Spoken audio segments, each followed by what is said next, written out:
hanyuma dusomera abari mu bice 5:18. Niko no kuyumvira kumwe kuzatera ko abenshi baba abakiranutsi.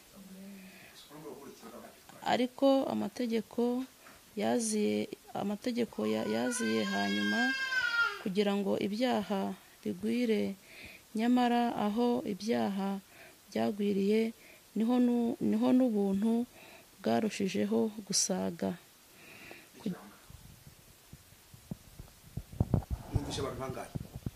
ngo nuko rero uko kutumvira Imana k'umuntu umwe se ni wowe basi ngo yicire urubanza, kwatumye abantu bose bakirwaho, babanyabyaha bakirwaho iteka. umva batatwengaje bavandimwe ko batadushyire mu kazi karangiye, aho kugira ngo ikipe yawe ufana itsinde iguhagarariye uteme no gukina wowe. Ubu n'umufana wa Rayon Sport uba ngaha ukabura ngaha, we ntabwo yokeye muri siporo ngo bakwemerere, siko bimeze.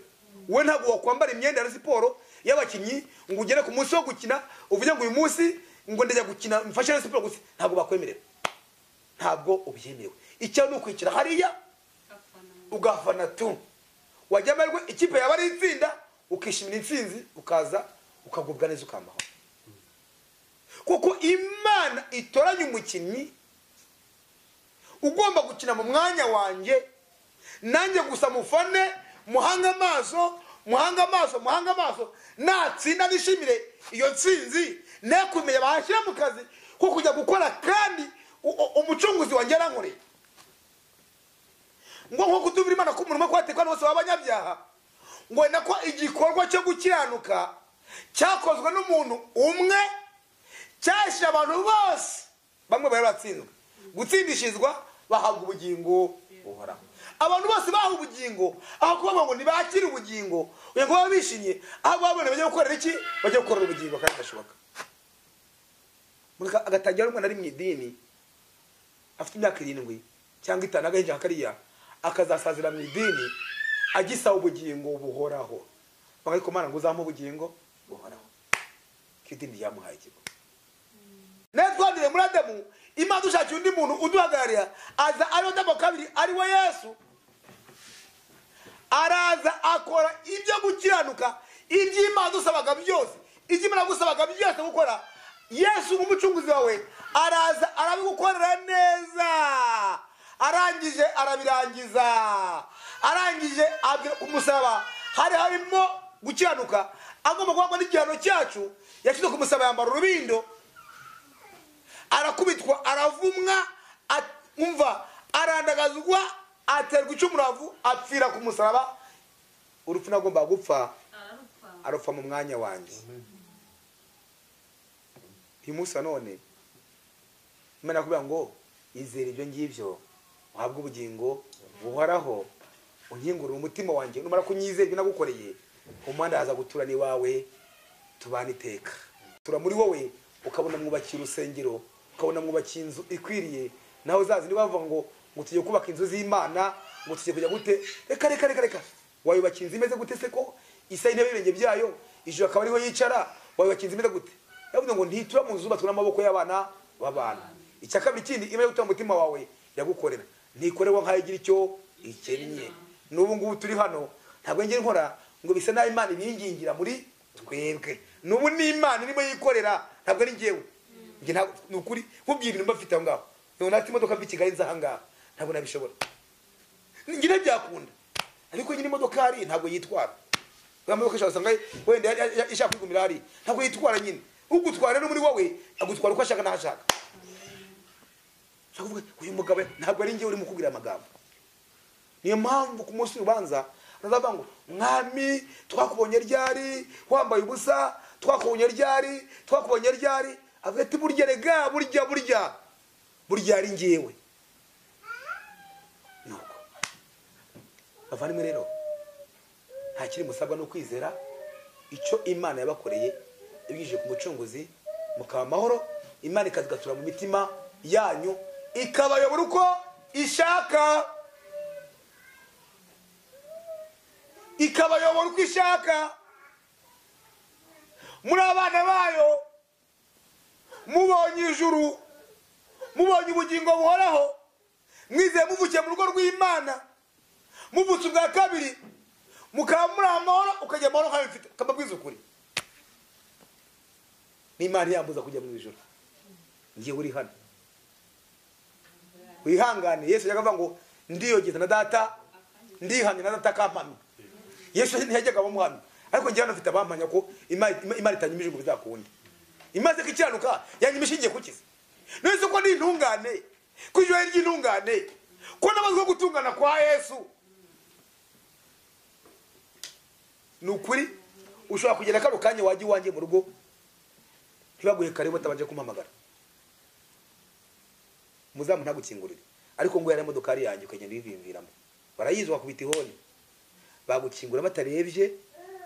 Wumvishe ngo ninde bareba imodokari gusa. Wumvishe batabakingura amarembo ukinjira, ukinjira kuri akimodokari wajemo ubaye umujura. Imodoka irusha agaciro ibi, ushaka gusanga intunza mu nzu bitagura modokari, irusha agaciro biri aho ngaho. Niyo mpamvu rero nta n'ubakuru umuzamu yakwibazaho waparika imodokari ikingwa muri salo ukicara ko ngo tuguhikiye ukabatewe na hari amazi, hari bahagwezi bihari ukarya nuko ukandindira. None ijuru rizabona nambaye gucyaruka kwa Yesu, rizabona ari Yesu ugiye iwabo. Ninde muntu wahangara kuba ntabwo yinjira mu ijuru, umwana ugiye iwabo? Kuko nzana gucyaruka kwa Yesu bazabona n'Imana ngizatangara, ngizabona ba Yesu. Icyo cyane kizanezeza Imana. Iyo biba ngo yabaye ifura muri bene se benshi, ntabwo ari ifura nk'umwana w'ifura. Turameze nukuvuga ngo nifura n'ibishyimbo bya mutiki byuzuye umutima, ariko byose bingana biri mu mutima, ukabaramo igishyimbo kimwe ukakizanaho kikabanza kuzanga, ariko n'ibisigamo bimeze nkacyo. Tuzaba dusa na Yesu neza, natandukaniro, kuko twabazwa gutungana kwiwe. Umva ikizatugora gusa nukwamburwa umubiri, kuko na Yesu yarawambuye. Twemeze tukambara umubiri mushyashya. Yo bavandimwe, Imana izanezezwa n'igikorwa Yesu yakoze. Abamarayika yo tugari abamarayika bajya baza kurunguruka, tugaremaga mwangaye bajya baza kurunguruka. Twemeze turi ibiremwa bikomeye, turi abami, turi abatambyi, turi abantu bakomeye bavandimwe, ariko twebwe abizeye Yesu ko twambe gutungana kwande. Magambo Maroma ibice 3 badusome kuva ku murongo wa 19.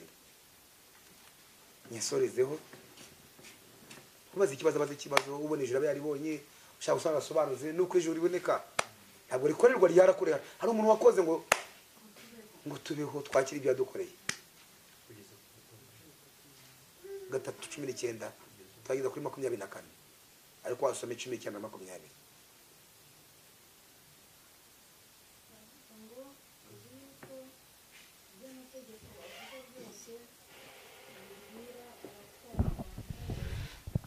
kugira ngo akanwa kose kazibwe, kandi abari mu isi bose batsindirwe n'urubanza imbere y'Imana. Kuko imbere yayo ari nta muntu uzatsindishirizwa n'imirimo itegetswe n'amategeko, kuko amategeko ariyo amenyekanisha icyaha. Tuzi ko ibyo amategeko avuga byose abibwira abatwarwa nayo, kugira ngo akanwa kose kazibwe, kandi abari mu isi bose batsindirwe n'urubanza imbere y'Imana. Kuko imbere y'Imana ari nta muntu uzatsindishizwa n'imirimo itegetswe n'amategeko. Umuntu ngo ubahiriza amategeko yose uzajya mu ijuru aragushuka.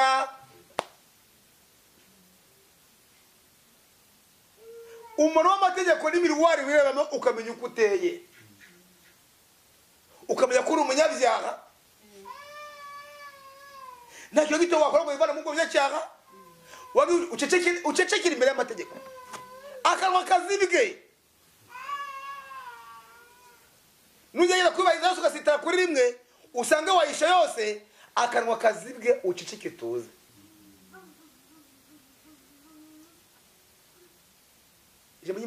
Amagambo ari mu Galatiya ibice 21 avuga ngo simindi ubusubune bw'Imana kuko niba gukiranuka tuguheshwa no kubahiriza amategeko Kristo yabarapfiriye ubusa. Umuntu ugerageza gushaka kujya mu ijuru nyine mu kubahiriza amategeko aba arimo arwanya Imana, ni umunyabyaha ukomeye kurenza abandi, ni n'umwibone mubi kuko Imana ni ikiranuka yonyine gusa. Twemeze ugume uranye unamira nk'Imana, umere nk'ibyo Adamu na Eva bakoze, nabo bashaka kumera nk'Imana. Uvuze ngo nanjye namera nk'Imana, nanjye natungana, burya bigashoboka. Ntabwo navukanye ubwado, barambeshye, ntabwo nanduye muri Adamu, nanjye natungana bigashoboka. Nanjye nakubahiriza amategeko y'Imana yose bigashoboka. Ubwo nanjye kandi nambaye nk'Imana ntibishoboka. 21 aho ngo wasomye.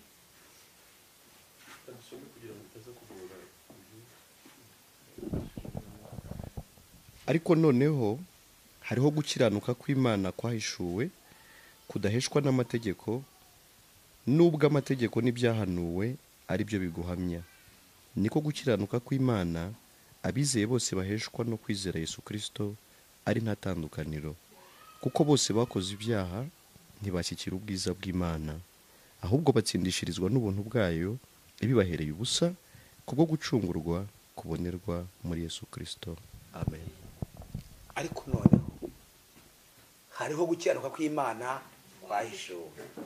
Ni ukwawe, ni ukwanjye, ni gukiranuka kw'Imana kwahishuwe. Imana ni ikiranuka yose. Burya Yesu aza gukiranuka yaje kudushanya gukiranuka kw'Imana kwahishuwe kudaheshwa n'uko umuntu yubahirije amategeko, ahubwo ngo amategeko n'ibyahanuwe nabyo bihamya uko gukiranuka.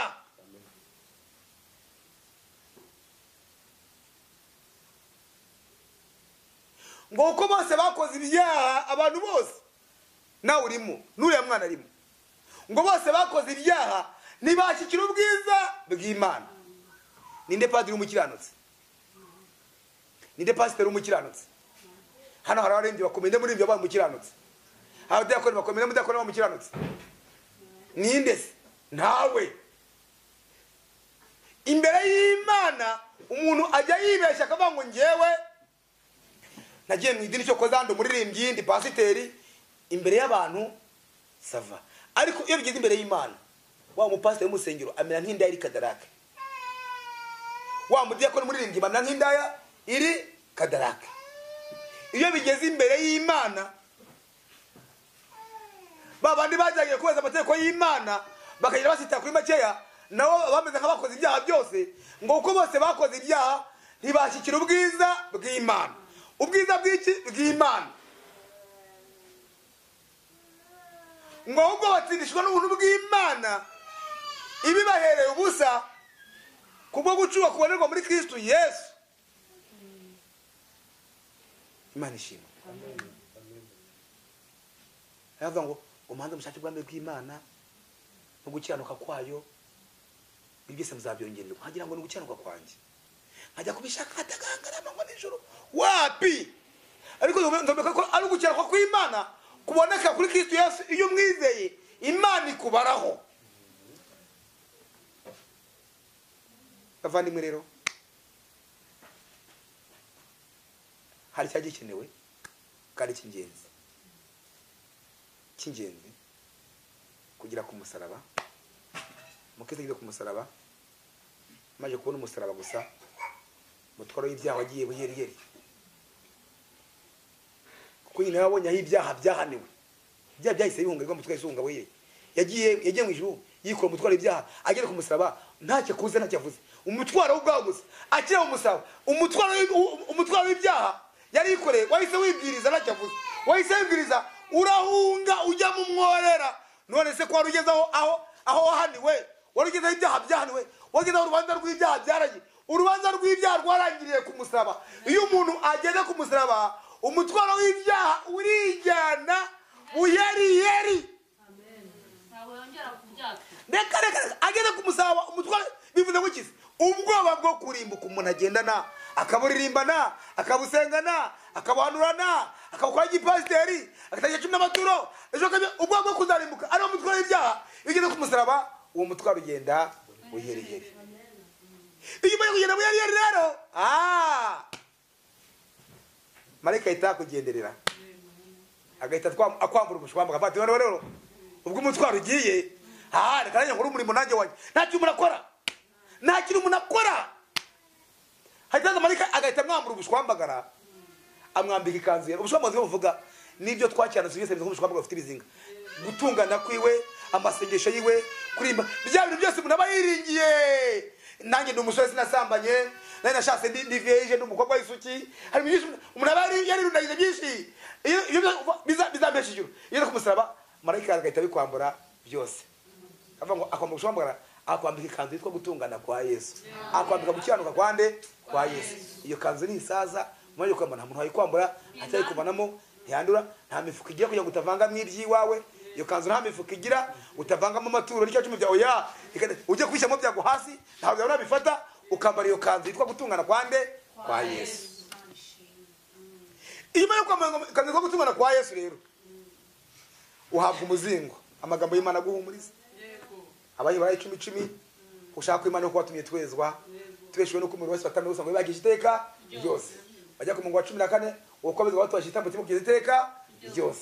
wakomeza tukavuga ngo ibyaha byabo n'ubugome bwabo sinzabyibuka ukundi. ubwo ibyo babariwe ntacyo bajya itambo by'ibyaha ukundi. umva ukaza kwihumuriza, umva aguhita umvishe iki aguha umuzingo urimo amagambo agumuza yangira yo akagutera iki ikimenyetso kavuga ngo ubaye umwana w'Imana, ubaye umwe n'Imana, ukomeza ujya mu ijuru nk'umwana ujya iwabo.